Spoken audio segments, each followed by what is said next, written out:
সবাইকে ডিজিটাল আলো বাংলা চ্যানেলের পক্ষ থেকে শুভকামনা জানিয়ে আজকের ভিডিও শুরু করছি। 2026-এর আগে কেন্দ্র সরকার কর্মীদের আসলো সুখবর। শুরু হচ্ছে অষ্টম বেতন কমিশন। আর এই অষ্টম বেতন কমিশনে আপনার বেতন বাড়ার সম্ভাবনা কত তা কিন্তু জানতে পারবো এই ভিডিও থেকে। আর এই বেতন বাড়ার ফলে কেন্দ্রীয় কর্মচারীরা যেমন সুবিধা পাবেন, তেমন সুবিধা পাবেন পেনশনভোগীরা। এই বেতন কমিশন চালু হওয়ার সম্ভাবনা রয়েছে 2026-এর 1 জানুয়ারি থেকে। এই সুবিধাটা শুধু পাবেন কেন্দ্র সরকারের কর্মচারীরা। এমনই ইনফরমেটিভ ভিডিও পেতে আমার চ্যানেলটাকে সাবস্ক্রাইব করুন আর পাশে থাকা নোটিফিকেশনটা অন করে রাখুন এমনই নিত্য নতুন ভিডিও পেতে। চলুন আমরা দেখে নিই কি প্রতিবেদন উঠে এলো।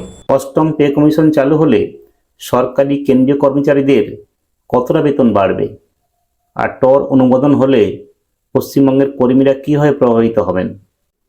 বেতন বাড়ছে 2026 থেকে। কেন্দ্রীয় সরকারি কর্মচারী এবং পেনশনভোগীদের জন্য একটি অত্যন্ত খুশির খবর। কেন্দ্রীয় মন্ত্রিসভা বুধবার 27 অক্টোবর 2025 অষ্টম বেতন কমিশনের টার্মস অফ রেফারেন্স দর বা শর্তাবলী অনুমোদন করেছে। এই সিদ্ধান্তের ফলে প্রায় 50 লক্ষ কর্মরত কেন্দ্রীয় সরকারি কর্মচারী এবং 69 লক্ষ পেনশনভোগী সরাসরি উপকৃত হতে চলেছেন। আশা করা হচ্ছে নতুন বেতন কমিশনের সুপারিশগুলি আগামী 1 জানুয়ারি 2026 থেকে কার্যকর হবে, যা লক্ষ লক্ষ কর্মচারীর মাসিক বেতনে একটা বড়সড় পরিবর্তন আনবে। নতুন এই অষ্টম বেতন কমিশনটি প্রাক্তন সুপ্রিম কোর্টের বিচারপতি রঞ্জনা প্রকাশ দেসাইয়ের নেতৃত্বে গঠিত হবে। কমিশনকে তার সম্পূর্ণ রিপোর্ট জমা দেওয়ার জন্য মোট 18 মাসের সময় দেওয়া হয়েছে। মন্ত্রিসভার বৈঠকের পর তথ্য সম্প্রচার মন্ত্রী অশ্বিনী বৈষ্ণব জানান, কমিশন একটি অন্তর্বর্তীকালীন রিপোর্ট সরকারের কাছে পেশ করবে। কর্মচারীদের বেতন কতটা বাড়বে তা মূলত নির্ভর করবে ফিটমেন্ট ফ্যাক্টর তার উপরে। এই ফ্যাক্টরটি একটি গুণক যা দিয়ে কর্মচারীর বর্তমান মূল বেতনকে বা বেসিক পেকে গুণ করে নতুন বেতন কাঠামো নির্ধারণ করা হয়। 2016 সালে কার্যকর হওয়া সপ্তম বেতন কমিশনে সপ্তম পিসিসি ফিটমেন্ট ফ্যাক্টর ছিল 2.57। এর ফলে তৎকালীন ন্যূনতম মূল বেতন 7,000 টাকা থেকে বেড়ে 1 লাখে হয়েছিল 18,000 টাকা।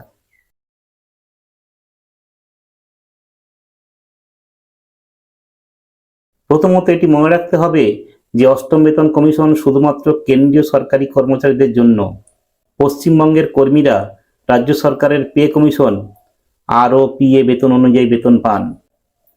তবে সাধারণত কেন্দ্রীয় বেতন কমিশনের সুপারিশ কার্যকর হওয়ার পরে রাজ্য সরকারগুলিও তাদের কর্মীদের জন্য নতুন পে কমিশন গঠন করে। সবশেষে বলা যায়, কেন্দ্রীয় মন্ত্রিসভার এই অনুমোদন একটি বড় পদক্ষেপ যা 2026 সাল থেকে কর্মীদের বেতন বৃদ্ধি নিশ্চিত করছে। তবে প্রকৃত বৃদ্ধির পরিমাণ জানতে কমিশনের রিপোর্ট পর্যন্ত আমাদের কিন্তু অপেক্ষা করতে হবে। আর এই ছিল আজকের কেন্দ্রীয় কর্মীদের অষ্টম বেতন কমিশন নিয়ে আপডেট। এমনই ইনফরমেটিভ ভিডিও পেতে আমার চ্যানেলটাকে সাবস্ক্রাইব করুন আর পাশে থাকা নোটিফিকেশনটা অন করুন। আবার দেখা হবে নতুন ভিডিওতে। ততক্ষণ ভালো থাকবেন, সুস্থ থাকবেন।